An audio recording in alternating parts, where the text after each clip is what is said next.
मैंने ये lateral shift पढ़ाया, ठीक है। फिर रिफ्रैक्शन पे कुछ प्रॉब्लम्स बनवाए, ठीक है।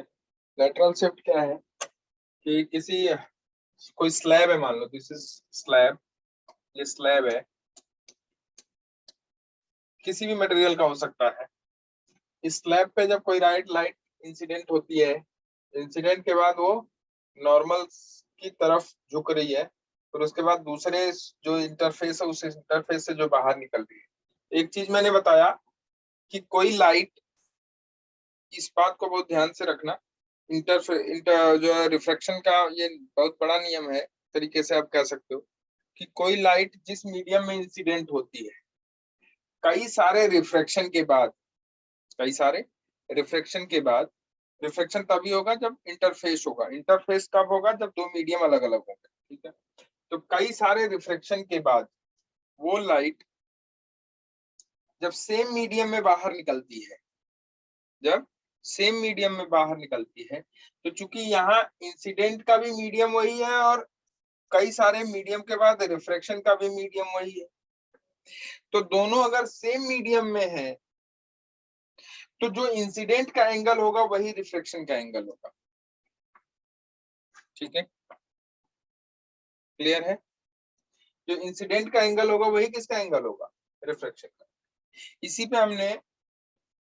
पे हमने एक अभी और एक चीज और जो कि हमने लिखा है यहाँ पे, लेटरल शिफ्ट। लेटरल शिफ्ट देखो कैसे लेटरल शिफ्ट निकालते हैं अगर कोई लाइट किसी स्लैब से पास हो रही है। लेटरल शिफ्ट क्या है कि जैसे देखो ये लाइट इंसिडेंट हुई पॉइंट ए पे इंसिडेंट होने के बाद अगर ये स्लैब नहीं होता, मीडियम वही होता, तो ये लाइट सीधी ऐसे चली जाती, लेकिन मीडियम डिफरेंट होने की वजह से ये लाइट डेविएट हो गई। तो अगर डेविएट हो गई लाइट तो उसका डेविएशन का जो एंगल है वो तो ऐसे निकालते हैं, ये हो गया एंगल ऑफ डेविएशन, इतना एंगल डेविएट हुआ। ये कल हम लोगों का डिस्कशन हो गया था। कितना ये शिफ्ट हुआ है परपेंडिकुलर डायरेक्शन में, इसको कहते हैं लेटरल शिफ्ट। इसको क्या कहते हैं? इस डिस्टेंस को क्या कहते हैं? Lateral shift. क्या कहते हैं इसे? Lateral shift. कितनी ये शिफ्ट हुई है, मैंने यही इससे पहले अभी जस्ट अभी जो लेक्चर मैंने छोड़ा उसमें मैंने यही बताया आपको कि लेटरल शिफ्ट कैसे हम लोग फाइंड आउट करते हैं। और इस लेटरल शिफ्ट के कभी कभी ना डायरेक्ट क्वेश्चन आ जाते हैं कि लेटरल शिफ्ट कैसे निकालते हैं किसी लाइट का एक मीडियम में, कितना वो शिफ्ट हुई। तो ये देखो, इस ट्रायंगल को पहले हमने लिया ट्रायंगल ए बी सी, मान लो ट्रायंगल ए बी सी हमने लिया। इस ट्रायंगल एबीसी में देखो साइन आई माइनस आर, ये वाला एंगल, ट्रायंगल एबीसी एक राइट एंगल ट्रायंगल है, तो साइन आई माइनस आर हो जाएगा this perpendicular distance upon hypotenuse, ये हाइपोटेनस ए बी हो गया। तो sine I minus R is equal to D upon A B, D upon A B में, ठीक है। ये इक्वेशन फर्स्ट हो गया फ्रॉम ट्रायंगल एबीडी। अब दूसरा वाला ट्रायंगल लिया हमने एबीडी, ए बी डी। इस ट्रायंगल में देखो चूंकि इसकी थिकनेस गिवन है आपको, थिकनेस इसकी कितनी है? टी है, ये गिवन है आपको। तो हमने ट्रायंगल लिया एबीडी। इस ट्रायंगल एबीडी में अगर आप ध्यान से देखो तो ये वाला एंगल हो गया R, sine R is equal to, sorry cos R is equal to, cos R हमने इसलिए लिया क्योंकि हमको ये थिकनेस मालूम है, और ये ए बी अगर हम यहाँ से निकाल लें, क्योंकि रिफ्रैक्टिंग एंगल हमको पता है, तो cos r is equal to A D upon A B. तो यहाँ से हमने बच्चे ए बी निकाल लिया। देखो cos r is equal to A D upon A B, और ए डी की डिस्टेंस है t, तो t अपॉन ए बी, ये है आपका हाइपोटेनस ए बी। तो ए बी की वैल्यू हो जाएगी आपकी t upon cos r, t upon cos r, A B हो गया t upon cos r, t upon cos r। तो इस टी ए बी की वैल्यू को हमने इस इक्वेशन फर्स्ट में रख दिया। ए बी की वैल्यू को अगर हमने फर्स्ट में रख दिया तो देखो ए बी की वैल्यू अगर हमने फर्स्ट में रखा तो यहाँ देखो sine I minus R is equal to D upon T upon cos r। तो यहाँ से देखो डी की वैल्यू हमने निकाल ली, तो डी की वैल्यू क्या हो जाएगी? T sine I minus R upon cos r, ठीक है। तो ये डी जो है वही है लेटरल शिफ्ट। क्या है ये? लेटरल शिफ्ट, ठीक है, लेटरल शिफ्ट। तो D इज इक्वल टू आप लिख सकते हो lateral shift D is equal to T into sine I minus R upon cos R, या इसे आप लिख सकते हो d is equal to t sine delta upon cos r, जहां डेल्टा क्या है, डेल्टा है क्या है भाई, कल डेल्टा हम लोगों ने डिस्कस करा था, क्या है डेल्टा, डेल्टा है angle of deviation, angle of deviation, कितना एंगल वो रे डेविएट हुई, ये है डेल्टा, डेल्टा, और इसकी वैल्यू है i माइनस आर, ठीक है, i माइनस आर, ठीक है। अब इस पे एक छोटा सा न्यूमेरिकल लिख लो, बस न्यूमेरिकल इसलिए ताकि ये फार्मूला आपको याद रहे, d is equal to sine i minus R divided by cos R, ये फार्मूला याद रहे, इस पे एक छोटा सा न्यूमेरिकल लिख लो। क्या है न्यूमेरिकल, लिखो कि find the lateral shift of light रे, find the lateral shift of light ray, find the lateral shift of light ray while it passes through a parallel glass slab, passes through a parallel glass slab of thickness 10 centimeter, of thickness 10 centimeter, thickness 10 centimeter, thickness 10 centimeter, 10 centimeter, placed in air, placed in air. The angle of incidence I is equal to 60 degree and the angle of refraction R is equal to 45 degree, and the angle of refraction R is equal to 45 degree. Angle of refraction in the glass R is equal to 45 degree.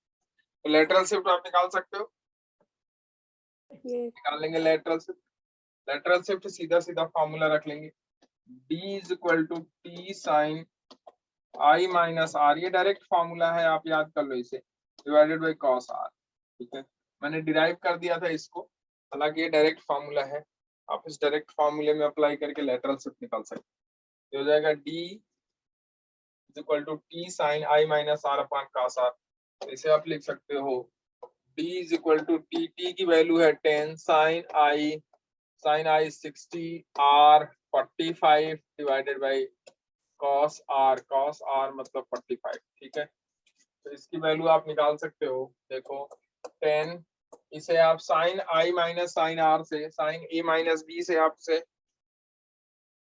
क्या कर सकते हो, sine a minus b से sine a minus b formula apply कर सकते हो, ठीक है, और चूंकि अगर आप इसे माइनस कर दोगे तो 15 डिग्री आएगा, 15 डिग्री की वैल्यू आपको, साइन 15 की वैल्यू आपको नहीं पता है, लेकिन 60 की वैल्यू पता है और 45 की वैल्यू पता है, साइन का भी और कॉस का भी, तो यहाँ फार्मूला रख सकते हो आप साइन 60 माइनस 45 से, तो ये हो जाएगा sine A cos B, sine A cos B, hello, minus cos A sine B, cos 60 sine 45 divided by cos 45, ठीक है।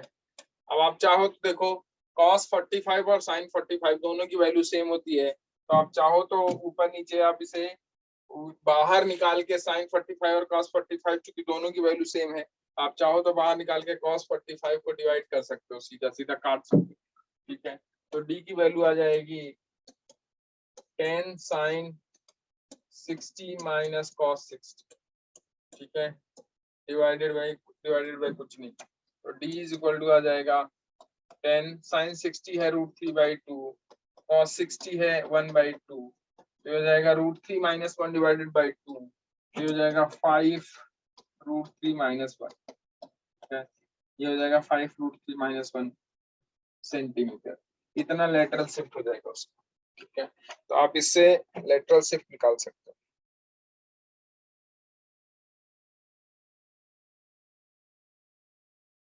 इससे आप लेटरल शिफ्ट निकाल सकते हो, ठीक है, लेटरल शिफ्ट निकाल सकते हो, लेटरल शिफ्ट निकाल सकते हो,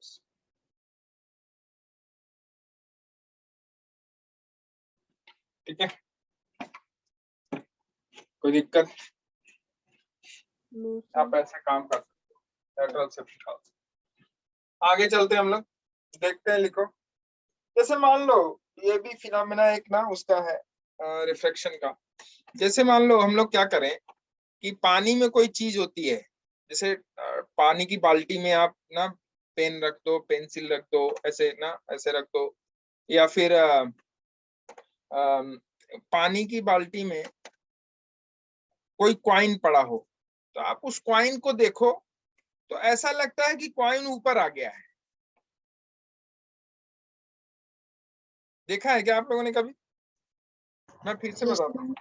जैसे कोई बाल्टी है आपके घर में, उसमें एक कॉइन डालो और उस कॉइन को आप देखो, तो बच्चे जब आप उस कॉइन को देखोगे ना, तो जितना नीचे वो कॉइन होना चाहिए उतना नीचे नहीं दिखाई देता, थोड़ा ऊपर दिखाई देता है।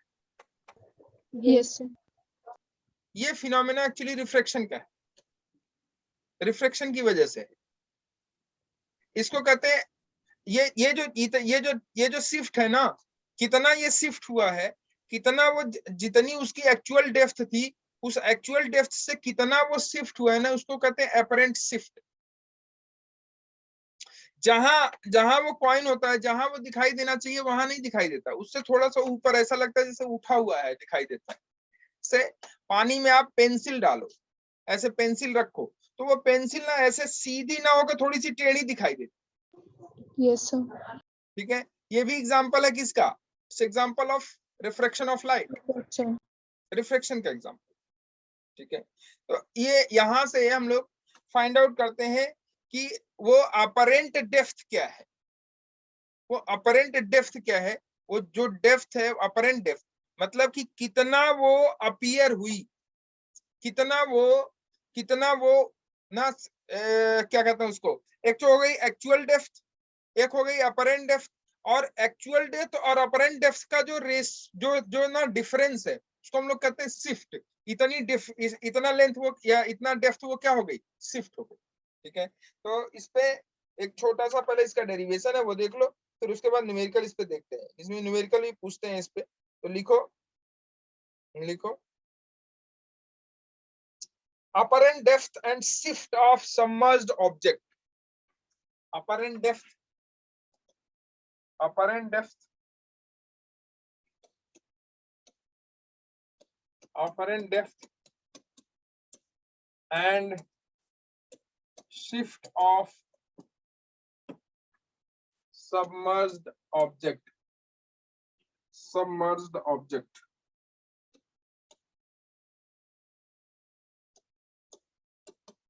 कोई ऑब्जेक्ट जो कि पानी में है, वो ऑब्जेक्ट कितना शिफ्ट हुआ। ठीक है, वो शिफ्ट कैसे निकालते हैं, और एक्चुअल में अपरेंट डेप्थ क्या है उसकी, वो कैसे निकालते हैं। ठीक है,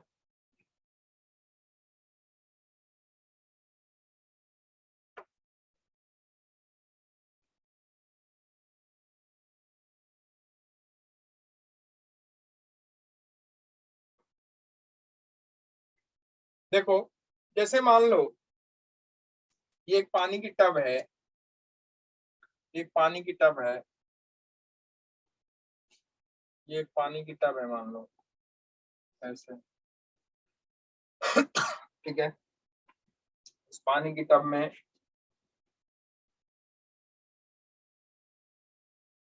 ये यहाँ एक कॉइन पड़ा हुआ है, सपोज करो एक कॉइन यहाँ पड़ा हुआ है, यहाँ पे कॉइन पड़ा, और पानी यहाँ तक भरा हुआ है,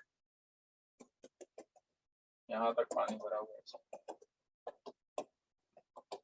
ठीक है, यहाँ तक पानी भरा हुआ है। अब देख बच्चे,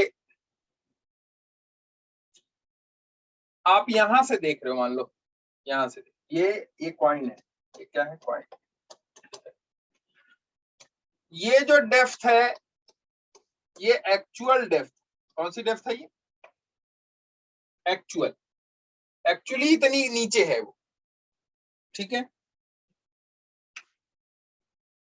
कोई चीज हमको कब दिखाई देती है, कोई चीज हमको तब दिखाई देती है जब उस चीज का इमेज हमारी आंखों पे बनता है।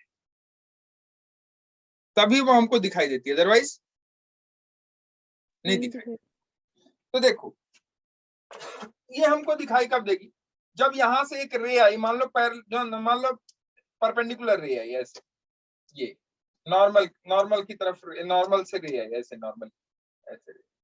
एक रे नॉर्मल वाली होगी, यहां से हम देखेंगे ये वापस, और ये नॉर्मल की रे। अगर हम सीधा देखें इसे, ऐसे सीधा देखें, तो हमें वही दिखाई देगी, लेकिन हम थोड़ा साइड से देखें इसे, तब ये हमको ऊपर दिखाई। ठीक है, तो हम इसे यहां से देख रहे हैं बच्चे, मान ले यहां से हमारी आई यहां है, हम इसे यहां से देख, ये हमारी आई हो गई ऐसे, यहां से हम देख रहे हैं इसे। तो क्या होगा कि एक लाइट जो कि यहां से चलेगी, यहां से चलेगी, यहां से चलेगी, और ये लाइट इस सरफेस पे, ये कौन सा सरफेस होगा, ये अगर ध्यान से देखो तो ये जो सरफेस होगा, इस सरफेस को कहते हैं, कहेंगे इंटरफेस, इंटरफेस या रिफ्लेक्टिंग सरफेस, इंटरफेस, ये इंटरफेस या रिफ्लेक्टिंग सरफेस। अब इस सरफेस पे ये लाइट पड़ी, जैसे ही ये लाइट पड़ी, चूंकि ये मीडियम का रिफ्रैक्टिव इंडेक्स मान लो कि म्यू डब्ल्यू है, वाटर है, और इस मीडियम का रिफ्रैक्टिव इंडेक्स, इस मीडियम का रिफ्रैक्टिव इंडेक्स मान लो एयर है। ठीक है, तो ये लाइट जब यहां से चली, ऑब्जेक्ट से चली, ऑब्जेक्ट से चलने के बाद नॉर्मल से इस रिफ्लेक्टिंग इंटरफेस के सरफेस पे ऐसे यहाँ नॉर्मल, ये हो गया नॉर्मल, इस नॉर्मल पे टकराई, जैसे ही नॉर्मल पे इंसिडेंट, इस पॉइंट पे इंसिडेंट हुई, इंसिडेंट के बाद ये आपकी आंख पे पहुंचेगी, और आंख पे कब पहुंचेगी भाई, देखो आफ्टर रिफ्रैक्शन, ये आपकी आंख पे ऐसे। ठीक, ये जो एंगल होगा, ये एंगल होगा इंसिडेंट का, और ये जो एंगल होगा, ये एंगल होगा रिफ्रैक्शन का, होगा कि नहीं। अब देखो, अगर रेयरर मीडियम, डेंसर मीडियम से रेयरर मीडियम की तरफ जाएगी रे, तो नॉर्मल से दूर जाएगी कि नॉर्मल के पास, नॉर्मल से दूर, तो ये नॉर्मल से दूर चली गई, और आप यहाँ आंख लगाए हुए हो, और आपको यहाँ दिखाई दे। मान लेते हैं कि ये पॉइंट जो है जहां ये इंसिडेंट हुई है, इस पॉइंट का नाम दे देते हैं हम, कि ये पॉइंट मान लो सी है, और ये पॉइंट आपका मान लो कि ये पॉइंट आपका मान लो ए है यहाँ पे। ठीक है, और ये ऑब्जेक्ट है, ऑब्जेक्ट का पॉइंट मान लिया हमने ओ है, ओ इज द ऑब्जेक्ट, और पॉइंट ऑब्जेक्ट का मान ले क्या है कि बच्चे ओ है, ये ओ। ठीक है, तो अब देखो, अगर ये एंगल आई है, तो क्या ये वाला भी आई होगा कि नहीं होगा। ठीक है, यस होगा। अब देखो, अगर आप ध्यान से देखो तो ये आपको ऑब्जेक्ट यहाँ नहीं, यहाँ से तो चला और आपकी आंखों पे पड़ा, तो ये आपको यहाँ जो एक्चुअल में वो है यहाँ पे, लेकिन आपको दिखाई कहाँ देगा, जहां ये लाइट दो रे को कट करेगी। जब तक किसी ऑब्जेक्ट की इमेज कहाँ बनेगी, किसी ऑब्जेक्ट की इमेज वहीं बनेगी जहां पे कि कम से कम दो रेज क्या करें उस ऑब्जेक्ट से पास हो, और वो दो रे कहां जहां इंटरसेक्ट करेंगी वहीं तो इमेज बनेगी किसी ऑब्जेक्ट।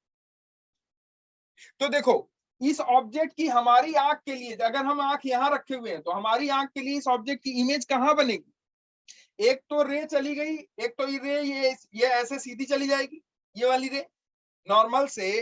भाई रिफ्रैक्शन के लॉ में आई इज इक्वल टू आर कब होगा, जब रे नॉर्मल पे गिरेगी। अगर नॉर्मल पे गिरती है तो आई भी जीरो होगा और आर भी जीरो होगा। तो इस वाली रे के लिए आई और आर दोनों जीरो हो गए। ठीक है, लेकिन इस वाली रे के लिए देखो, ये वाली रे यहां से गिरी, यहां से चली, इस पॉइंट पे इंसिडेंट हुई सी पॉइंट पे, और इंसिडेंट के बाद ही हमारी आंख पे पड़ती है। तो ये ऑब्जेक्ट हमको दिखाई कहां देगा, क्या यहां दिखाई देगा, क्या हम तिरछा देख पाएंगे इसको, नहीं। तो क्या होगा, ये जो रे मेरी आंख पे पड़ी रिफ्रैक्शन के बाद, उस रे को हमने बैक ट्रैक किया पीछे। तो जब हम पीछे इसको बैक ट्रैक करेंगे तो कहीं इस पॉइंट पे जब इस पॉइंट पे दोनों रे इंटरसेक्ट करेंगी, कौन सी वाली, ये नॉर्मल वाली रे और ये जो मेरी आंख पे पड़ रही है वो वाली रे, इस पॉइंट पे इंटरसेक्ट, यहाँ पे अगर इंटरसेक्ट करती है तो इमेज यही बनेगी उसकी। ये आप कहानी पढ़े हो कि नहीं पढ़े हो, कि किसी ऑब्जेक्ट की इमेज कहाँ बनती है, किसी ऑब्जेक्ट की इमेज उस पॉइंट पे बनती है जहां कम से कम दो रे इंटरसेक्ट करें।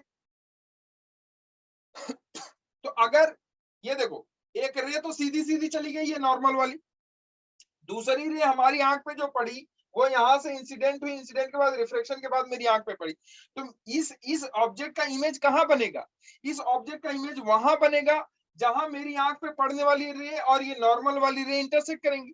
तो मेरी आंख पे पड़ने वाली रे तो ऐसे निकल गई, तो इंटरसेक्शन के लिए क्या होगा, बैक ट्रैक करना पड़ेगा मुझे, तो मैंने इसको बैक ट्रैक किया। तो जब मैंने इसको बैक ट्रैक किया तो ये नॉर्मल वाली रे और ये वाली यहाँ इंटरसेक्ट कर रही है, तो मान लेते हैं कि ये वो पॉइंट है ए डैश या बी मान लो जहां ये इंटरसेक्ट करी, तो यहाँ इंटरसेक्ट करी, तो इसका मतलब इमेज यहीं बनेगी इस ऑब्जेक्ट की, तो अगर इमेज यहाँ बनेगी तो वही हमको दिखाई देगी।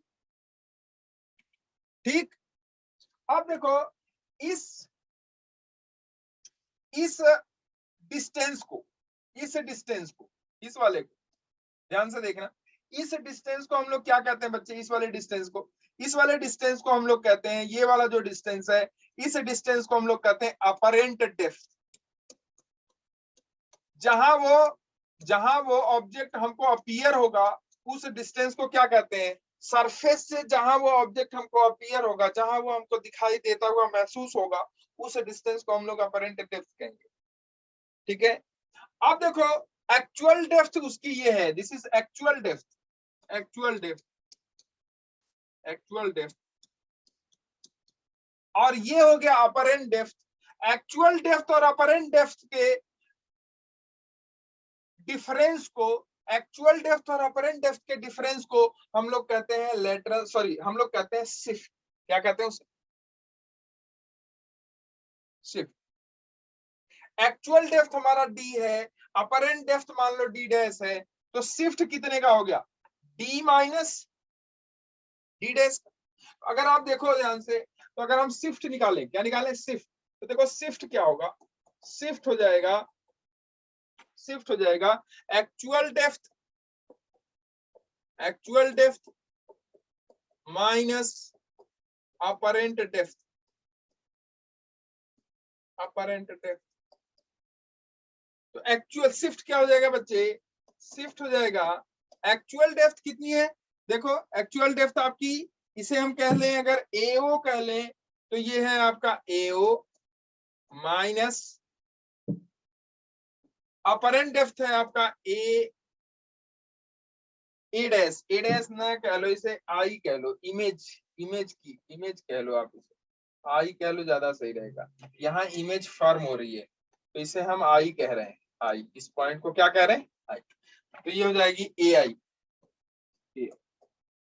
एओ minus A I, AO minus A I, AO minus A आई, ठीक है, एओ माइनस ए आई, ये हो गई शिफ्ट। अब इसी शिफ्ट को हम लोग कैलकुलेट करते हैं, किसको कैलकुलेट करते हैं, शिफ्ट को, और ये आपके पेपर में भी पूछा जाता है बोर्ड, तो इस शिफ्ट को कैसे कैलकुलेट करते हैं, देखो ये एंगल, अगर ये एंगल आर है बच्चे, तो क्या ये वाला भी एंगल आर हो जाएगा कि नहीं हो जाएगा, यस सर, हो जाएगा, यस, क्योंकि ये रे बैक ट्रैक करने पे यहाँ आई है, ध्यान से देखो, ये रे बैक ट्रैक करने पे यहाँ आई, तो ये एंगल अगर आर है तो या ये वाला भी आर होगा, नहीं ये आर कैसे हो सकता है,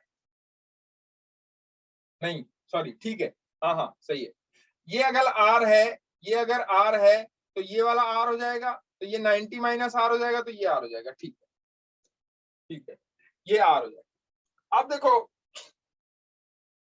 ट्रायंगल से अगर हम देखें तो पहले हम लोग ट्रायंगल लेते हैं एओसी, क्या ले लें, क्या, अच्छा ये बताओ, क्या यहाँ पे हम लोग रिफ्रैक्शन का सेकेंड लॉ अप्लाई कर सकते हैं कि नहीं, ये बताओ, कर सकते हैं, क्यों, यस, क्योंकि एक रे एक मीडियम से चल के दूसरे मीडियम में पहुंच रही, तो लिखो अकॉर्डिंग टू स्नेल्स लॉ, पहले हम लोग रिफ्लेक्शन अप्लाई करते हैं, हमने निकालना क्या है, हमने निकालना है कि अगर ये शिफ्ट हमको पता चल जाए, सॉरी हमको क्या निकालना है, शिफ्ट निकालना है, क्या निकालना है, शिफ्ट निकालना है, तो कैसे निकालेंगे शिफ्ट, देखो पहले हम लोग क्या करते हैं कि लिखो स्नेल्स लॉ अप्लाई करते हैं। तो according to Snell's law, according to Snell's law, to Snell's law,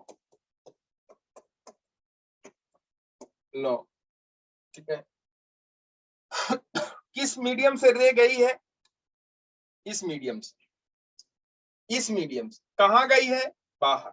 तो इस मीडियम से रे गई है, तो ये है आपका मीडियम W, रिफ्रैक्टिव इंडेक्स जिसका म्यू W है, और ये वाला मीडियम है एयर।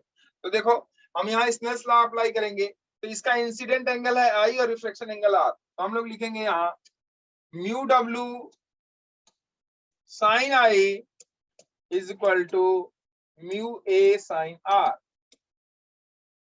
चलेगा? Mu W sine I is equal to mu A sine R। चलेगा? Yes, sir. ठीक है बच्चे। अब यहां से साइन आई और साइन आर की वैल्यू निकाल लो, यहां से साइन आई और साइन आर की वैल्यू निकाल लो। क्या निकाल सकते हैं हम लोग साइन आई और साइन आर की वैल्यू? हाँ निकाल सकते हैं। साइन आई कैसे निकालेंगे? From triangle AOC। Sine I is equal to क्या हो जाएगा भाई? This perpendicular upon hypotenuse, this perpendicular AC upon hypotenuse. हो जाएगा कि नहीं बताओ? Yes, sir. हो जाएगा। और साइन आर क्या हो जाएगा? साइन आर हो जाएगा this perpendicular upon hypotenuse, hypotenuse आपका IC है। तो लिख सकते हैं from triangle AOC, AOC, from triangle AOC, देखो AOC, AOC में हो जाएगा sine I is equal to AC upon OC। होगा? Yes, sir. ठीक है, तो यहां लिख देंगे बच्चे कि triangle AOC sine I is equal to AC upon OC। ठीक है, ठीक है। फ्रॉम ट्रायंगल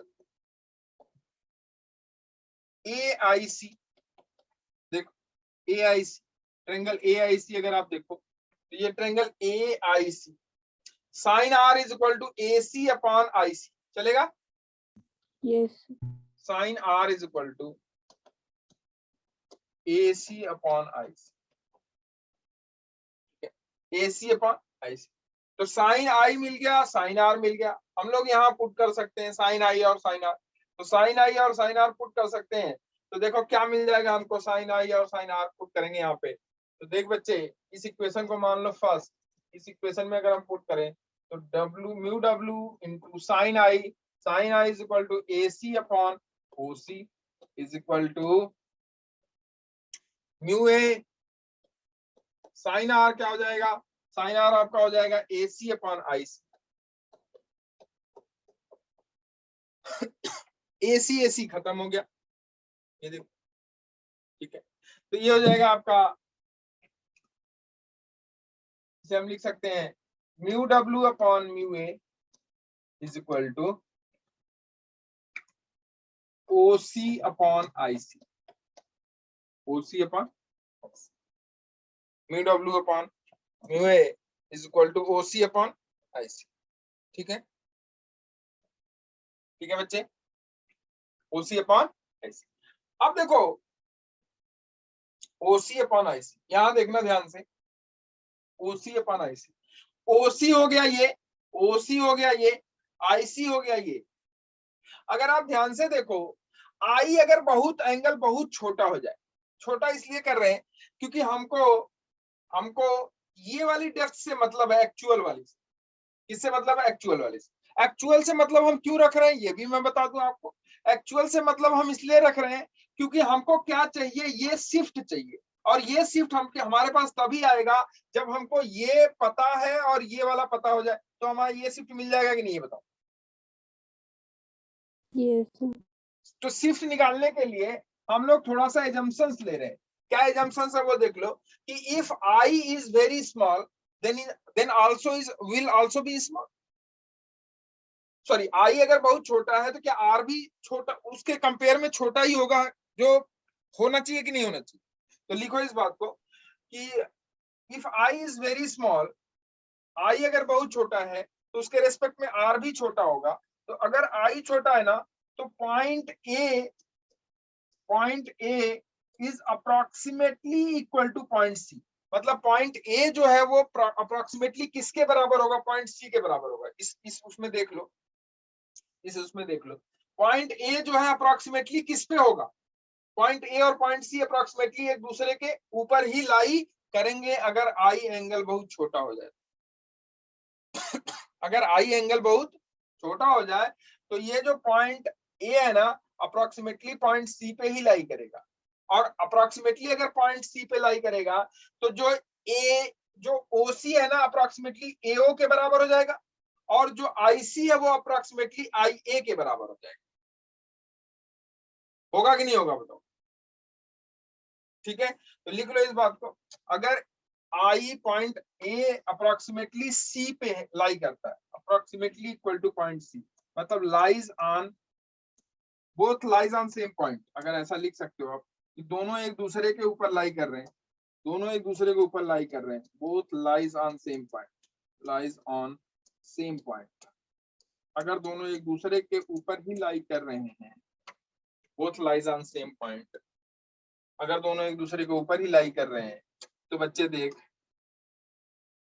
दोनों अगर एक दूसरे के ऊपर ही लाई कर रहे हैं तो हम यहाँ लिख सकते हैं, हम यहाँ लिख सकते हैं, क्या लिख सकते हैं देखो कि यहाँ लिख सकते हैं,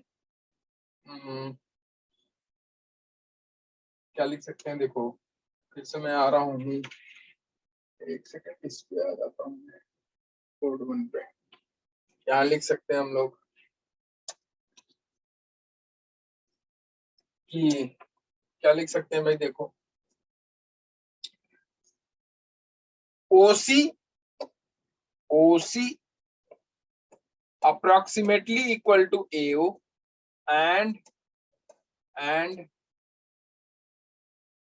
IC approximately equal to AI। ठीक है, पॉइंट ए और पॉइंट सी अगर एक ही पॉइंट पे लाई कर रहे हैं, अप्रोक्सीमेटली लाई कर रहे हैं, तो जो ओसी है वो एओ के बराबर होगा और जो आईसी है वो एआई के बराबर। ठीक है, तो वहां से देखो जो हमने अभी फॉर्मूला लिखा, एक बनाया था, क्या बनाया था मैं देखो, ये फॉर्मूला बनाया था हमने, ये वाला, ये क्या बनाया था हमने, ये कि mu W upon mu A is equal to OC upon IC बनाया था, mu W upon mu A is equal to OC upon IC. तो ओसी की जगह हम लिख सकते हैं एओ और आईसी की जगह लिख सकते हैं हम एआई। तो म्यू डब्ल्यू अपॉन म्यू ए क्या हो जाएगा देखो, म्यू डब्ल्यू अपॉन म्यू ए क्या हो जाएगा, वो हो जाएगा बच्चे, म्यू डब्ल्यू अपॉन म्यू ए क्या हो जाएगा, वो हो जाएगा आपका 9, ये हो जाएगा mu W upon mu A is equal to हो जाएगा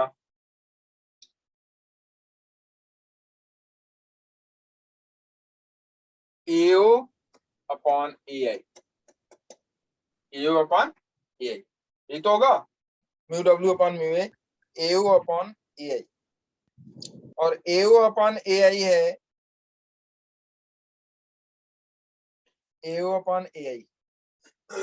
ठीक है, तो हम लोग अगर यहाँ से एआई निकालें, एआई क्या हो जाएगा, एआई हो जाएगा एओ into into mu A upon mu W. ठीक है, तो शिफ्ट क्या हो जाएगा भाई, शिफ्ट हो जाएगा, शिफ्ट क्या हो जाएगा भाई, वो है आपका एओ माइनस एआई, यही तो शिफ्ट है। अब एओ की वैल्यू आपको एओ एओ आपको एओ ही है और एआई आपको एओ के टर्म में मिल गया, तो देखो ये हो जाएगा एओ minus AO into mu A upon mu W. ठीक है, अब देखो एओ को आप बाहर निकाल सकते हो, ये हो गया बाहर 1 minus mu A upon mu W. ठीक है, एओ की वैल्यू है आपका apparent sorry actual depth D, d into 1 minus mu a upon mu w, mu a upon mu w। अब यहाँ हमने इसे एयर लिया है, हो सकता है ये कोई और रिफ्रैक्टिव इंडेक्स है, हो सकता है ये कोई और रिफ्रैक्टिव इंडेक्स है, तो ये W हो ये जरूरी नहीं है, कोई और भी दूसरा मीडियम हो सकता है, ये एयर हो जरूरी नहीं है, कोई और दूसरा मीडियम भी हो सकता है। तो यहाँ हम लोग एयर और W को लेके, एयर और W के रिस्पेक्ट में हमने बात करी, तो जो शिफ्ट आया वो शिफ्ट आया आपका, जो शिफ्ट आया वो शिफ्ट आया D into 1 minus mu A upon mu W। इसको आप ऐसे भी लिख सकते हो बच्चे, D इंटू 1 माइनस 1 अपॉन ए म्यू W, लिख सकते हो, ठीक है। तो शिफ्ट का जो फॉर्मूला आया वो आप लिख सकते हो कि ये है हमारा शिफ्ट, और शिफ्ट का जो फॉर्मूला है शिफ्ट का जो फॉर्मूला है वो आप लिख सकते हो कि shift is equal to D into 1 minus 1 upon A mu W, this is shift. किसी भी आप देखो, डेरिवेशन आप कर लेना अपने बोर्ड के लिए, पूछता है कि कोई ऑब्जेक्ट अगर पानी में है और आप अपनी आंख से उसे देखना चाहते हो बाहर से, तो वो कितना शिफ्ट होके आपको दिखाई देगा। अगर आप सीधा उसको देख रहे हो तब तो वो वहीं दिखाई देगा, कहाँ पे, जहां वो है। अगर परपेंडिकुलरली उसे देखोगे तो वो वहीं दिखाई देगा जहां वो है, लेकिन थोड़ी सी आंख अगर आप ऐसे करके देखोगे तो वो वहां नहीं दिखाई देगा, वो थोड़ा सा ऊपर दिखाई देगा। तो वो ऊपर कितना दिखाई देगा या वो कितना ऊपर आया अपनी एक्चुअल डेप्थ से, उसे कहते हैं शिफ्ट। और जहां आपको दिखाई देगा उसे कहते हैं अपरेंट डेप्थ, जितने नीचे वो आपको दिखाई देगा उसे कहते हैं अपरेंट डेप्थ, ठीक है। एक्चुअल डेप्थ और अपरेंट डेप्थ का जो जो जो डिफरेंस है उसे कहते हैं शिफ्ट। तो क्वेश्चन पूछा जाता है कि कितना शिफ्ट होगा, कितना शिफ्ट होगा, इस पे क्वेश्चन आता है, ठीक है। तो शिफ्ट के लिए वो जो डेरिवेशन है वो डेरिवेशन तो आप कर लेना, लेकिन शिफ्ट के लिए ये जो फार्मूला है ये फार्मूला आप अप्लाई करना, शिफ्ट मिल जाएगा, ठीक है। तो एक छोटा सा क्वेश्चन लिखते हैं और शिफ्ट फाइंड आउट करते हैं कि कितना शिफ्ट कोई ऑब्जेक्ट होगा अगर मीडियम ये है तो लिखो शिफ्ट के लिए मान लेते हैं, शिफ्ट के लिए लिखो, एक क्वेश्चन लिखो छोटा सा, an object lies 10 centimeter inside water, an object lies 10 centimeter inside water, an object lies 10 centimeter inside water, an object lies 10 centimeter inside water,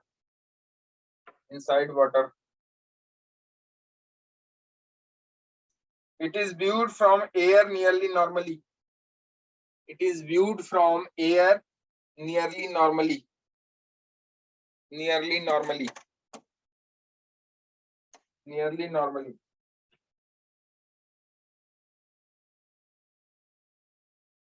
nearly normally. Find the apparent depth of the object, nearly normally. Find the apparent depth of the object, apparent depth of the object. Find the apparent depth of the object, apparent depth of the object, apparent depth of the object. An object lies 10 centimeter लिखा, 100 centimeter, The 10. 100 लिख लो, 100 centimeter, 100 centimeter, ठीक है। तो apparent depth कितना होगा, मैं apparent depth पूछ रहा हूं, मैं शिफ्ट नहीं पूछ रहा हूं। मेरा क्वेश्चन समझ में आया, मैं शिफ्ट नहीं पूछ रहा हूं, मैं अपरेंट डेप्थ पूछ रहा हूं। वाटर का रिफ्रैक्टिव इंडेक्स लिख लो 4/3, वाटर का रिफ्रैक्टिव इंडेक्स लिख लो 4/3, रिफ्रैक्टिव इंडेक्स ऑफ वाटर 4/3। कहां से देख रहा है, एयर से, उसका रिफ्रैक्टिव इंडेक्स लिख लो 1, और ना दिया हो तब भी वाटर का रिफ्रैक्टिव इंडेक्स होता है 4/3। ना दिया हो तब भी वाटर का रिफ्रैक्टिव इंडेक्स होता है 4/3 और एयर का रिफ्रैक्टिव इंडेक्स होता है 1। अपरेंट डेप्थ चाहिए आपको। ऑब्जेक्ट कहीं यहाँ पे है, ऑब्जेक्ट कहीं यहाँ पे है, ठीक है, और 75 centimetre. Yes, sir. Good, 75 centimetre. Apparent depth, मान लो ऑब्जेक्ट की इमेज यहां बनी और ये आपका ए है पॉइंट, अपरेंट डेप्थ यही वाला चाहिए ना, ये एक्चुअल डेप्थ है, ये एक्चुअल है। एक्चुअल कितना है 100 सेंटीमीटर। तो आपको ए आई चाहिए कि ए आई कितना होगा। तो आप देखो शिफ्ट का अगर फार्मूला देखो तो शिफ्ट के फार्मूले में दोनों हैं। अब देखो यहाँ शिफ्ट का फार्मूला याद भी होना चाहिए आपको और अपरेंट डेप्थ का फार्मूला भी याद होना चाहिए। तो शिफ्ट का जो फार्मूला था वो था आपका, ये अगर ऑब्जेक्ट है तो शिफ्ट का फार्मूला था आपका ए ओ माइनस ए आई, यही तो था, ठीक है। और ये दोनों का मिला के जो शिफ्ट आया था वो था डी इंटू 1 माइनस 1 अपॉन ए म्यू डब्ल्यू, यही था। अब आप ध्यान से देखो तो यहाँ d माइनस डी अपॉन ए म्यू डब्ल्यू है। इसे थोड़ा सा मॉडिफाई हमने किया।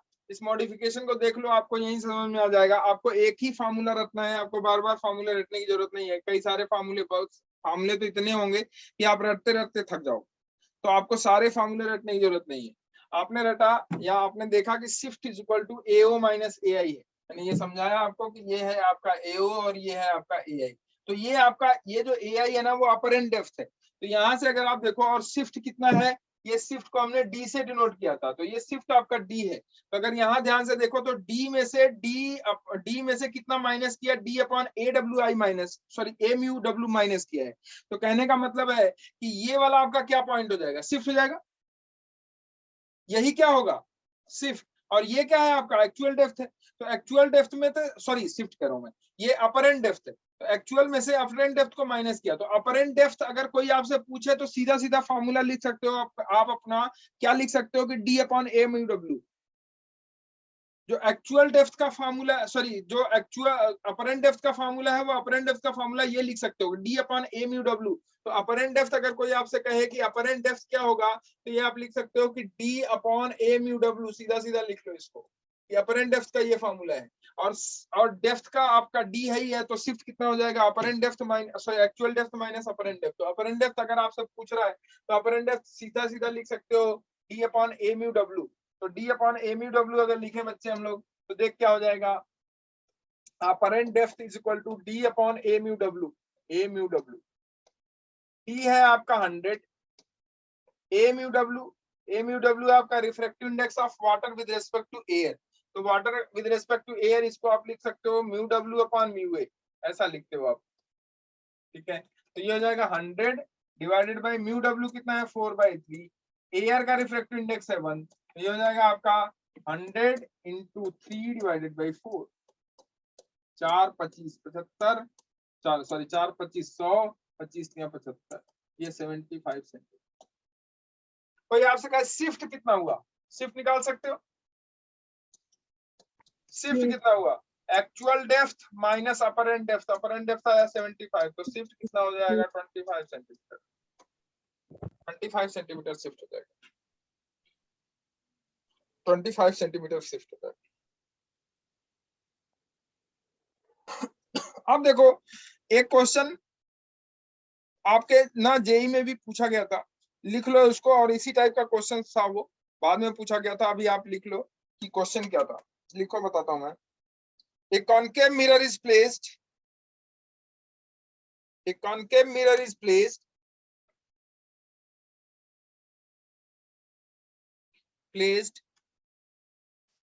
inside water. Placed inside water with its shining surface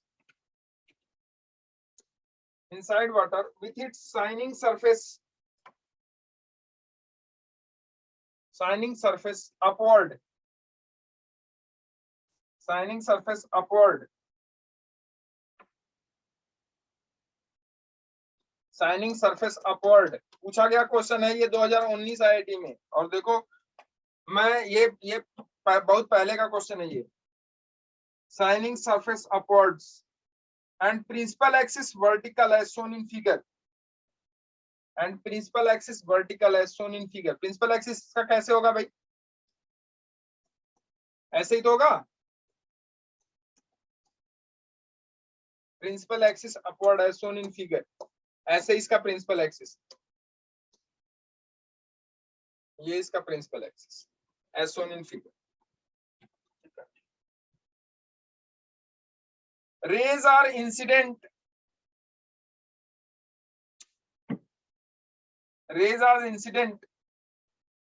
parallel to the principal axis of concave mirror।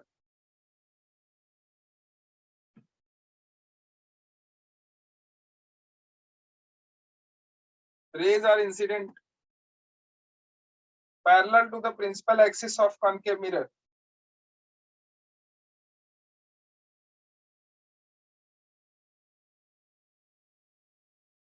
Find the position of final image। Find the position of final image। इसका radius of curvature है 40 centimetre. ठीक है, और ये यहां तक water से भरा हुआ है, यहां तक, और कितनी नीचे है ये वाटर, ये जो है ना ये 30 सेंटीमीटर नीचे, 30 सेंटीमीटर नीचे। वाटर का रिफ्रैक्टिव इंडेक्स 4/3 है। रेज ऐसे पड़ रही है नॉर्मली, ऐसे।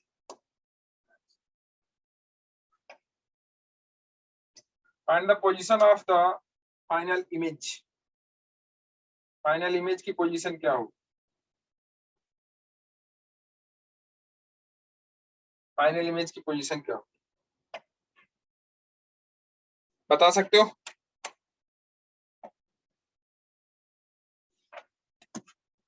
बोलो। yes, कितना कहाँ हो फाइनल इमेज की पोजीशन?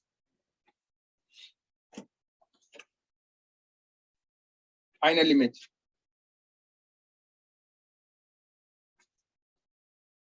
मुस्कान बता ले जाओगे बच्चे?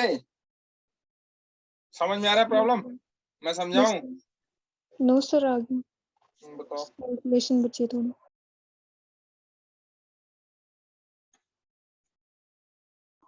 So 75 centimetre. 75 सेंटीमीटर। 75 सेंटीमीटर नहीं, 75 तो है ही नहीं ना।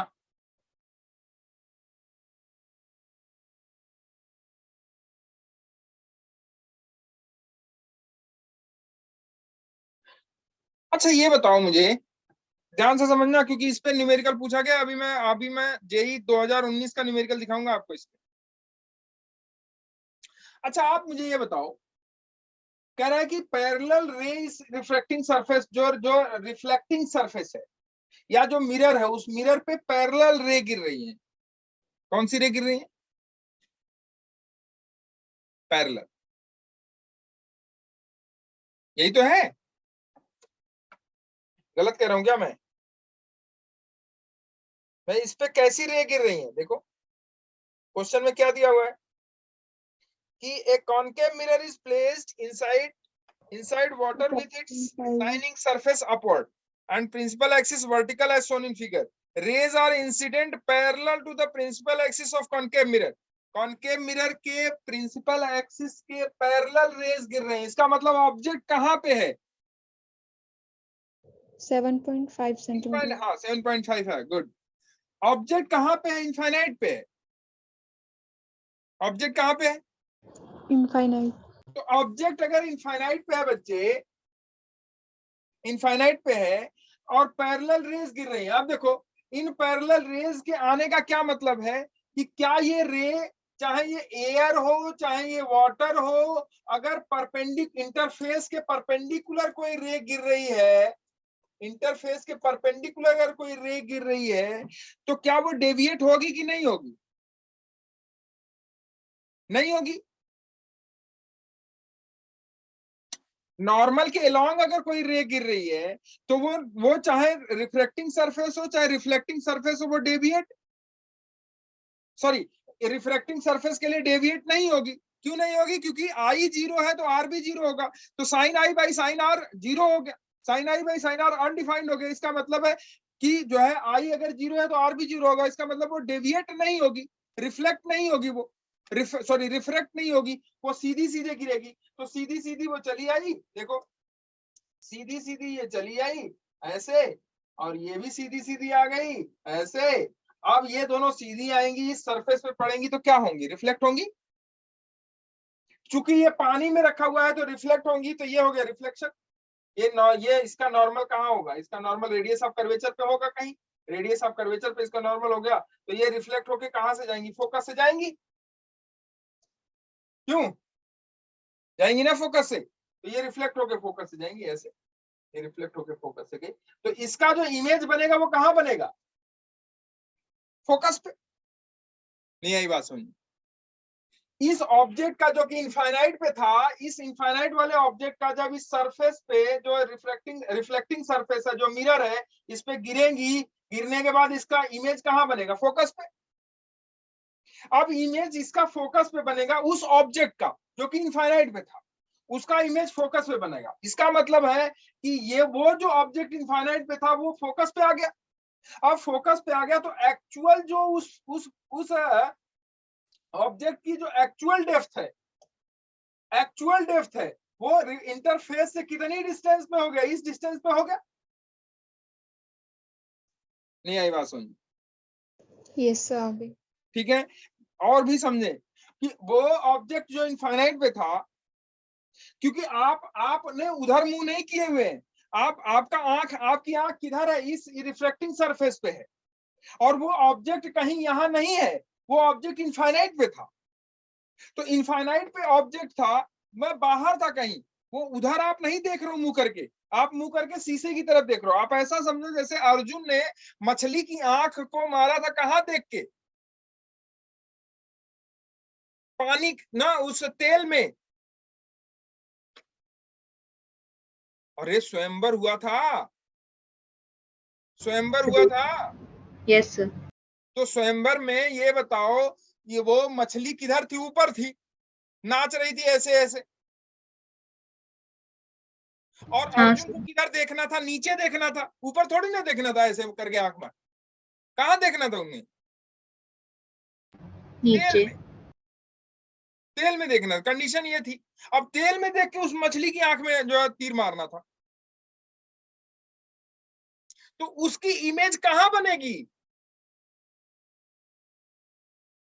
बताओ कहां बनेगी इमेज? वो तेल में ही तो बनेगी।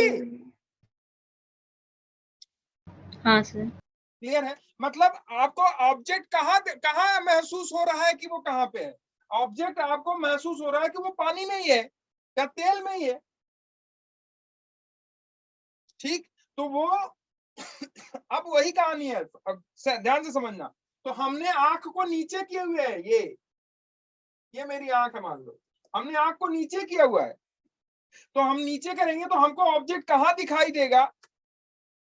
ऑब्जेक्ट हमको कहां दिखाई देगा? वही तो हमारा एक्चुअल डेप्थ होगा। मतलब सॉरी, ऑब्जेक्ट कहां पे होगा? वो होगा एक्चुअल डेप्थ, और कहां दिखाई देगा? वो होगा अपरेंट डेप्थ। तो पहले तो हम एक्चुअल डेप्थ निकालें कि एक्चुअल डेप्थ एक्चुअली में ऑब्जेक्ट है कहां पे। तो एक्चुअली में ऑब्जेक्ट है डी डिस्टेंस पे। कहां बनेगी उसकी इमेज? जहां उसकी इमेज बनेगी वही तो एक्चुअल डेप्थ होगी उस ऑब्जेक्ट की। तो एक्चुअल डेप्थ है डी, और वो ऑब्जेक्ट की इमेज कहां बनी है? फोकस पे। ऑब्जेक्ट कहां है? इनफाइनाइट पे। तो इस इनफाइनाइट पे जो ऑब्जेक्ट है उसकी फोकस, उसका इमेज कहां बना? फोकस पे। तो फोकस पे इमेज बन गया।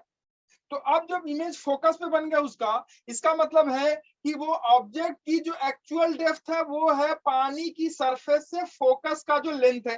पानी की सरफेस से फोकस का डिस्टेंस कितना है बताओ? अगर पानी की सरफेस 30 सेंटीमीटर ऊपर है और इसका फोकस कहाँ होगा, चूंकि रेडियस 40 सेंटीमीटर है, तो फोकस यहां से कितना डिस्टेंस पे होगा? फोकस यहां से कितने डिस्टेंस पे होगा? 20 सेंटीमीटर पे। ठीक, और ये पानी की सरफेस कितना सेंटीमीटर है? मिरर से 30 सेंटीमीटर है, और फोकस कितने सेंटीमीटर पे है? 20 सेंटीमीटर पे। तो ये डिस्टेंस कितना बना? 10 सेंटीमीटर बना। 10 सेंटीमीटर। तो जो एक्चुअल डेप्थ हो गई वो हो गई 10 सेंटीमीटर ऑब्जेक्ट की। तो अपरेंट डेप्थ क्या हो जाएगी भाई? फॉर्मूला अभी लिखा था हमने, apparent depth is equal to actual depth divided by A mu W. Actual depth आपकी है 10 divided by A mu W, मतलब W mu W upon mu A. तो 10 divided by 4 by 3 divided by 1, तो ये हो जाएगा 10 इंटू 3 डिवाइडेड बाई 4, 4, 2.5, 25, 75, ये हो गया 7.5, 7.5। आई बात समझ में नहीं आई?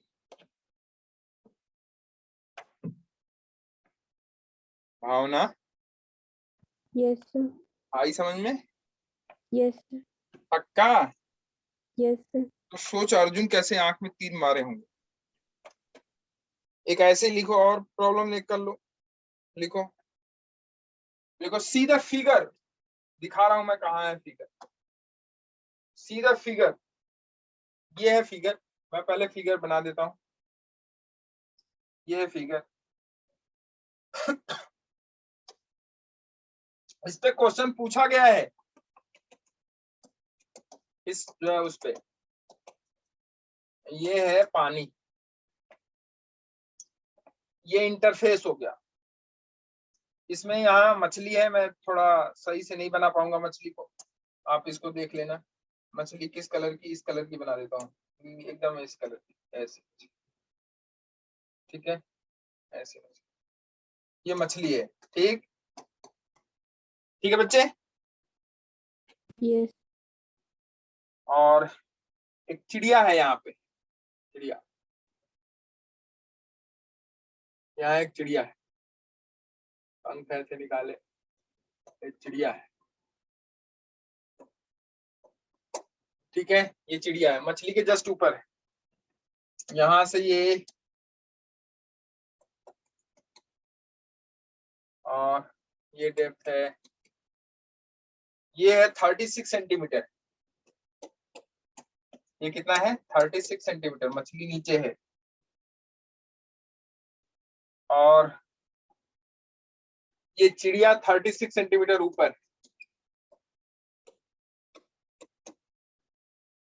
36 सेंटीमीटर ऊपर। इसका एयर है, यहाँ रिफ्रैक्टिव इंडेक्स 1 है, ये वाटर है, रिफ्रैक्टिव इंडेक्स 4/3। अब लिखो, सीधा फिगर लिख लिया। Yes, sir. Find apparent height of the bird. Find apparent height of the bird. Apparent height of the bird. Find apparent height of the bird. Apparent height,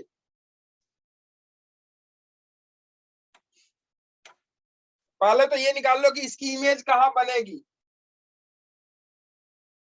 image कहां बनेगी, उसके बाद ये डेप्थ प्लस जो है ना, इस इंटरफेस से जो बर्ड की हाइट है।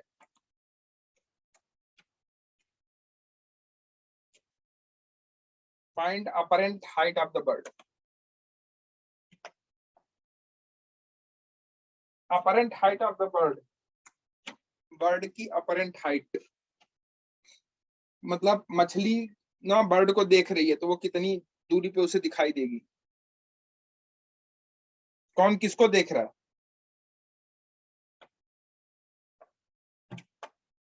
मछली बर्ड को देख रही है। 48 centimeter. गुड, मछली बर्ड को देख रही है। Apparent height of the bird. मछली किसको देख रही है? बर्ड को। तो मछली को लगेगा अरे यार बर्ड कितनी ऊपर है कितना ऊपर एक्चुअल में मछली से? एक्चुअल में कितना कितना हाइट है बर्ड का मछली से? 72 Yes, sir. है ना? इसको दिखाई कितने पे देगी?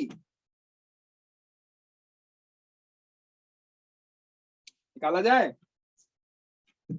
उसको 48 पे दिखाई देगी। हाँ गुड। देखो कैसे, अपरेंट डेप्थ, अपरेंट हाइट जो अपरेंट डेप्थ है। अब हाइट के लिए चूंकि ये रिफ्रैक्टिव इंडेक्स म्यू डब्ल्यू है, अब इसको ये कहां दिखाई देगी? इसका मतलब आप चल कहां से रहे हो? वाटर से किधर की तरफ? एयर की तरफ। वाटर से किधर की तरफ? एयर की तरफ। तो अब देखो ये आपका इंटरफेस है ए। इसके लिए इस बर्ड की इमेज कहां बनेगी ये देखना है आपको। तो इंटरफेस से इसकी हाइट कितनी है? 36। तो ये हो जाएगा apparent height D, apparent height A H मान लो उसको। अपरेंट हाइट अगर हम ए एच कह लें या डी डैश कह लें, तो D dash is equal to जितना डेप्थ है इंटरफेस से डिवाइडेड बाई रिफ्रैक्टिव इंडेक्स किसका? अब चूंकि वाटर से एयर की तरफ जा रहे हो तो हम रिफ्रैक्टिव इंडेक्स की बात करेंगे air with respect to water. तो ये हो जाएगा डब्ल्यू म्यू ए। नहीं आई बात समझ में? ठीक है। तो हो जाएगा डी कितना है? 36 divided by W mu A, मतलब mu A upon mu W, mu A upon mu W. तो हो जाएगा 36 डिवाइडेड बाय म्यू ए की वैल्यू है 1 अपॉन म्यू डब्ल्यू है आपका 4/3। तो यहाँ 3 ऊपर चला, 3 चला जाएगा, यहाँ 4 आ जाएगा नीचे। तो ये हो जाएगा आपका, अरे ये तो सही तो है 4/।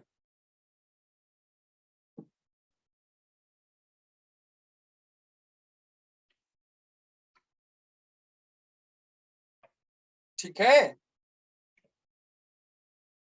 तो ये कितना हो जाएगा? ये हो जाएगा आपका 36 इंटू 4 डिवाइडेड बाई 3। ये तो होगा? Yes, sir. सही तो है? Yes, sir. हाँ ठीक है। या इसे आप ऐसे कर सकते हो 1 अपॉन डब्ल्यू म्यू ए है तो इसे आप लिख सकते हो कितना लिख सकते हो आप इसे 1 अपॉन डब्ल्यू म्यू ए, तो इसे आप लिख सकते हो 1 अपॉन डब्ल्यू म्यू ए को लिख सकते हो डब्ल्यू म्यू डब्ल्यू ए या ए म्यू डब्ल्यू लिख सकते हो। तो ए म्यू डब्ल्यू लिख लोगे सीधा सीधा डी से मल्टीप्लाई हो जाएगा, तो ए म्यू डब्ल्यू मतलब W mu W upon mu A, काम खत्म। अरे इसे ऐसे भी कर लो, कंफ्यूजन अगर हो रहा हो तो इसे ऐसे कर लो। देखो कंफ्यूजन अगर हो रहा हो तो म्यू डब्ल्यू ऊपर चला जाएगा ना, म्यू ए नीचे रहेगा, तो ये हो जाएगा 36 into mu W upon mu A ऐसे। तो 36 into mu W upon mu A, तो 36 इंटू म्यू डब्ल्यू है आपका 36 इंटू म्यू डब्ल्यू है 4/3, म्यू है आपका 1। तो ये हो जाएगा 3 12 36 12 चौक 48, 48 सेंटीमीटर, 48 सेंटीमीटर। ठीक है, ये हो गई अपरेंट हाइट 48 सेंटीमीटर। दूसरा लिखो, find apparent depth of fish. 27 centimeter. Good. Apparent depth of fish, apparent depth of fish हो जाएगी D dash is equal to apparent depth of fish, D dash fish के लिए क्या हो जाएगी भाई? ये हो जाएगा डी अपॉन, कहां से चल रहे हो? एयर से। किधर चल रहे हो? वाटर की तरफ, ए म्यू डब्ल्यू। ये हो जाएगा डी अपॉन ए म्यू डब्ल्यू मतलब mu W upon mu A. तो सीधा सीधा म्यू ए चला जाएगा ऊपर, तो D into mu A upon mu W, mu A upon mu W, mu A upon mu W. D है आपका 36, कितने नीचे है वो, सब सारी चीजें कहाँ से हम लोग ले रहे हैं, इंटरफेस से। वही आप समझो इंटरफेस अगर हम रिलेट करें तो इंटरफेस कुछ नहीं है, सिर्फ आप देखो वो मिरर के लिए पोल की तरह काम कर रहा है। सारी डिस्टेंस कहाँ से लेते हैं हम लोग, पोल से। ऐसे ही सारी डिस्टेंस कहाँ से लेंगे हम लोग, इंटरफेस से। तो इंटरफेस से उसकी डेप्थ है 36, तो 36 into mu W mu A आपका 1, म्यू डब्ल्यू आपका 4/3, 3 चला जाएगा ऊपर तो ये जाएगा 36 इंटू 3 डिवाइडेड बाई 4, तो 9 चौका 36, 3 9 त्रिक 27 सेंटीमीटर, 27 सेंटीमीटर होगा।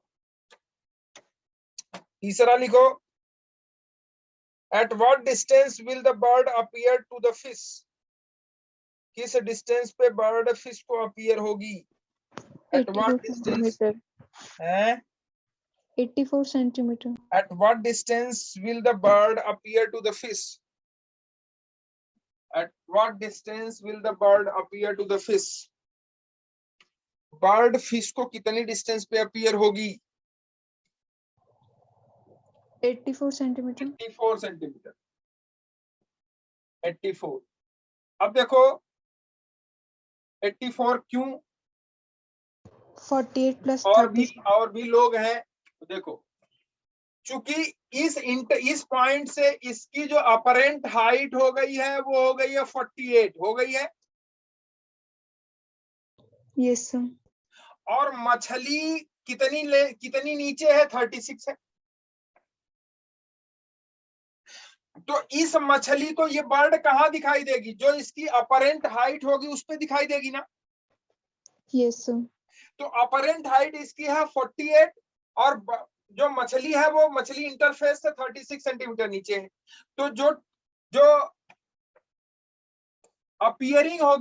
अपीयरेंस होगा बर्ड का फिश के लिए, वो कितना हो जाएगा, वो हो जाएगा आपका 36 प्लस 48, ये हो जाएगा आपका 8 से 14, 4 3 7 1 8, 84 सेंटीमीटर, 84 सेंटीमीटर, 84 सेंटीमीटर। ठीक है। अब यही उल्टा अगर क्वेश्चन हो जाए, बर्ड को फिश कहाँ दिखाई देगी, at what distance will the fish appear to the bird, 63 centimetre. Good. At what distance, question लिख लेना इसको, at what distance will the fish appear to the bird, bird को ये फिश कहाँ अपीयर होगी, तो बर्ड को फिश अपीयर होगी, देखो ये है, आप चूंकि इसकी अपरेंट डेप्थ हो गई यहाँ, ये जो फिश है, ये फिश उसको कहाँ दिखाई देगी, बर्ड को कहीं यहाँ दिखाई देगी, वो कितनी हाइट पे नीचे है, ये 27 सेंटीमीटर पे है कि नहीं बताओ, ये फिश की, ये फिश हो गई, तो ये 26 ये 27 है, और बर्ड एक्चुअल में कितनी हाइट पे है, 36, एक्चुअल में कितनी हाइट पे है, 36। ठीक है, तो 36 प्लस 27 कितना हुआ, 63। तो जो बर्ड होगी ना, बर्ड को जो फिश दिखाई देगी, अपीयरेंस उसका दिखाई देगा फिश का, बर्ड को फिश का जो अपीयरेंस होगा वो होगा 27 प्लस 36, 63 सेंटीमीटर। ठीक है, अगला, if the velocity of bird is 12 centimetre पर सेकेंड, क्वेश्चन लिखो अगला, if the velocity of bird is 12 centimeter per second downward, velocity of bird is 12 centimeter per second downward,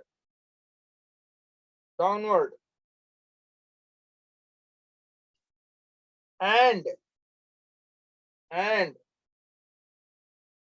the fish is 12 centimeter per second in upward direction,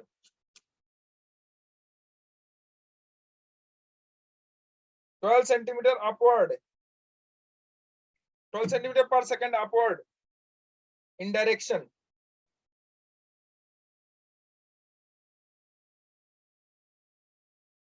direction. Then find out the their relative velocities with respect to each other.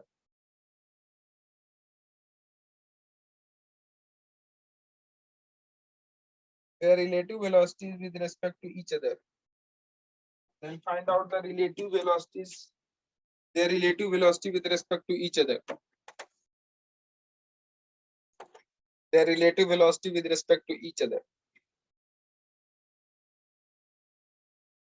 Their relative velocity with respect to each other.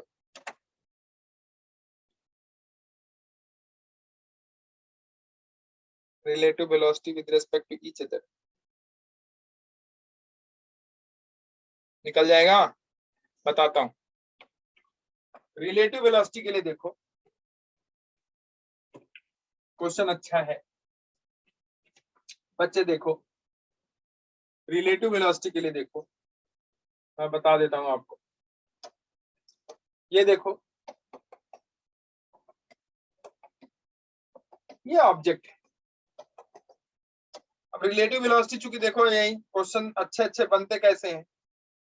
ये object है और ये उसकी actual depth है d. ठीक, ये object अगर आप कहीं यहां से देख रहे हो, यहां से देख रहे हो, तो उसकी इमेज जहां बनती है वो आपको वहां दिखाई देती है. उसकी इमेज मान लो यहां बन रही है. तो ये जो डेप्थ है, ये वाली जो डेप्थ है, यही तो अपरेंट डेप्थ है ना. मतलब कोई भी चीज आपको कहां दिखाई देगी? अपरेंट डेप्थ पे. नहीं आई बात समझ? कहां दिखाई देगी? Apparent depth. अब अगर यही चीज, यही ऑब्जेक्ट अगर चल रहा है v वेलोसिटी से, इसका मतलब उसका अपरेंट डेप्थ भी चेंज हो रहा है कि कांस्टेंट है? चेंज हो रहा है. नहीं आई बात समझ? यस सर, आ गई. और उसकी एक्चुअल डेप्थ भी चेंज हो रही है. तो जो रिलेटिव वेलोसिटी होगी, सॉरी जो वेलोसिटी होगी इसकी, अगर हम वेलोसिटी की बात करें और हमारी आंख सिर्फ इंटरफेस पे है, तो हम वेलोसिटी की बात करें तो वेलोसिटी ऑफ अपरेंट डेप्थ वो हो जाएगी vd डैश. मान लो क्या हो जाएगी भाई? देखो जो अपरेंट डेप्थ है, अपरेंट डेप्थ का जो फॉर्मूला है, अपरेंट डेप्थ का फॉर्मूला आपका क्या है भाई? d dash is equal to d upon a mu w. अगर एयर से वाटर में देख रहे हो तो, और वाटर से एयर में देख रहे होगे तो ये हो जाएगा w म्यू है. ठीक है, तो अपरेंट डेप्थ ये हो गई. अब अपरेंट डेप्थ चेंज हो रही है कि कांस्टेंट है? चेंज हो रही है, क्योंकि ये मूव कर रही है. क्योंकि ये ऑब्जेक्ट मूव कर रहा है, तो ऑब्जेक्ट मूव कर रहा है तो अपरेंट डेप्थ चेंज होगी. अपरेंट डेप्थ चेंज होगी, इसका मतलब है कि वो टाइम के साथ वेरी करेगा. टाइम के साथ वेरी करेगा तो आप इसे डिफरेंशिएट कर दो, वेलोसिटी मिल जाएगी. तो क्या हो जाएगी वेलोसिटी? अपरेंट वेलोसिटी क्या हो जाएगी? vd dash is equal to vd upon a mu w. होगा कि नहीं बताओ? ठीक है, बोलो. vd dash is equal to vd upon a mu w. अरे होगा कि नहीं होगा? Yes sir. क्लियर है? ये होगा. ठीक है,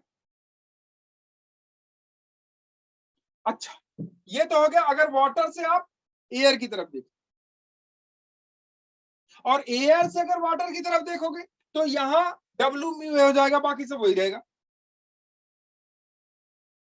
तो अब हम लोग अगर रिलेटिव वेलोसिटी की बात करें तो रिलेटिव वेलोसिटी हो जाएगी ये. बस कुछ नहीं करना. सॉरी, वेलोसिटी हो जाएगी ये अपरेंट वेलोसिटी. तो रिलेटिव वेलोसिटी क्या होगी भाई? उसके रेस्पेक्ट में इसकी वेलोसिटी, उसके रेस्पेक्ट में इसकी वेलोसिटी, और दोनों एक दूसरे के अपोजिट डायरेक्शन में है. तो इसकी अगर बर्ड के रेस्पेक्ट में मछली की वेलोसिटी देख रहे हो, तो बर्ड की जो वेलोसिटी है वो तो एक्चुअल है, वो प्लस इसकी जो वेलोसिटी हो गई वो अपरेंट हो गई. तो ऐड कर देना. जैसे आपसे क्वेश्चन कर रहा है, क्या क्वेश्चन कर रहा है? देखो क्वेश्चन कर रहा है कि velocity of fish with respect to bird. Bird के रेस्पेक्ट में फिश की वेलोसिटी. तो बर्ड के रेस्पेक्ट में फिश की वेलोसिटी क्या हो जाएगी भाई? देखो बर्ड के रेस्पेक्ट में फिश की वेलोसिटी हो जाएगी velocity of bird with respect to fish. Velocity of bird with respect to fish. ये तो वो हो जाएगी velocity of bird, sorry velocity of bird minus velocity of fish.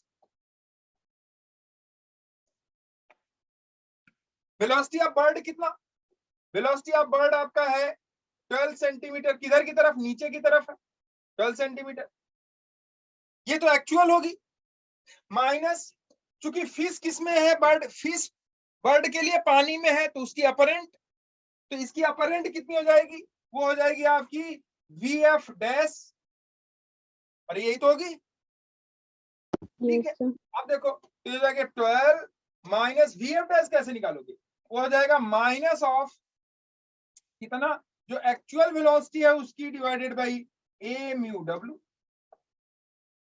नहीं आया,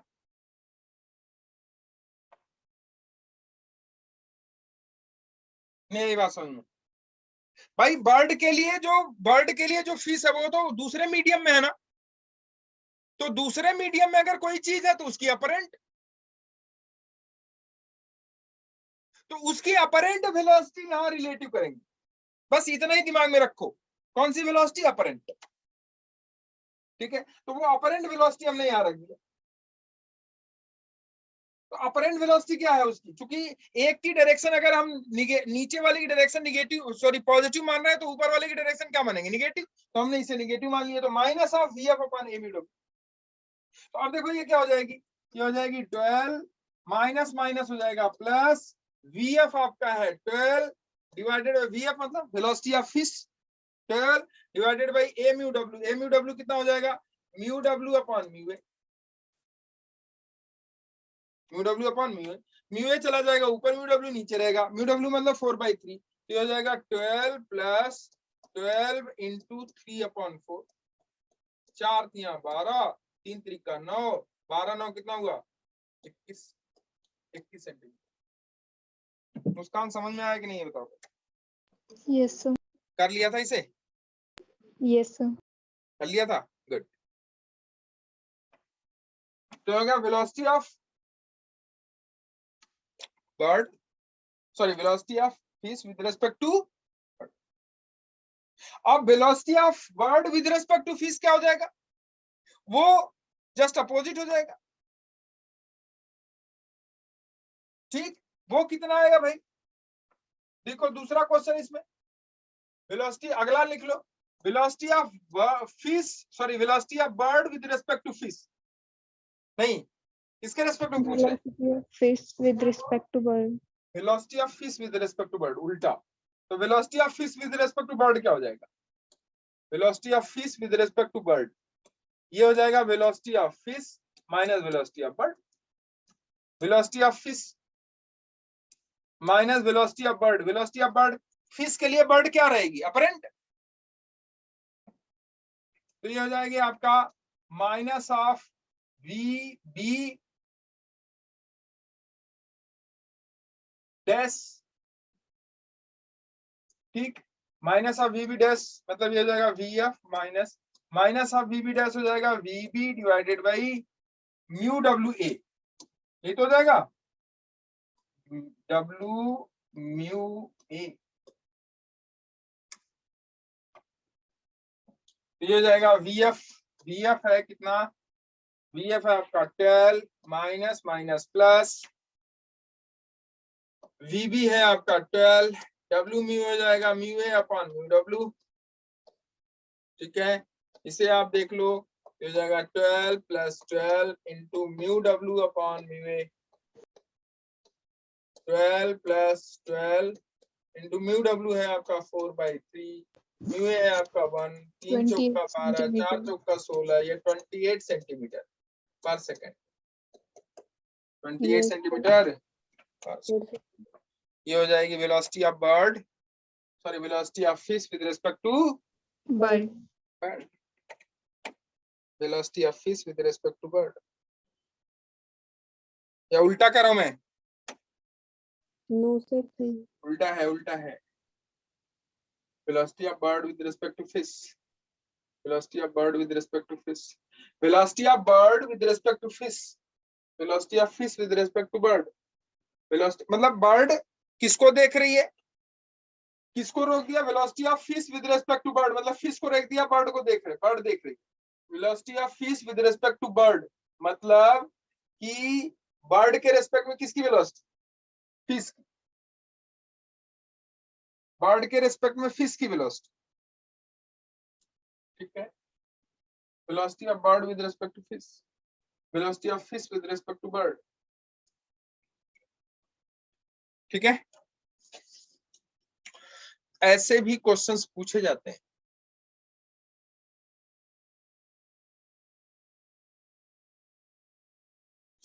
ठीक, Yes, sir. चलो अब आप करो ऐसा, इस पे क्वेश्चंस बना लो। आज मुझे ATR वो TIR पढ़ाना था, TIR पढ़ा नहीं पाया, क्यों? क्योंकि इसी में लगे रहे, ठीक है।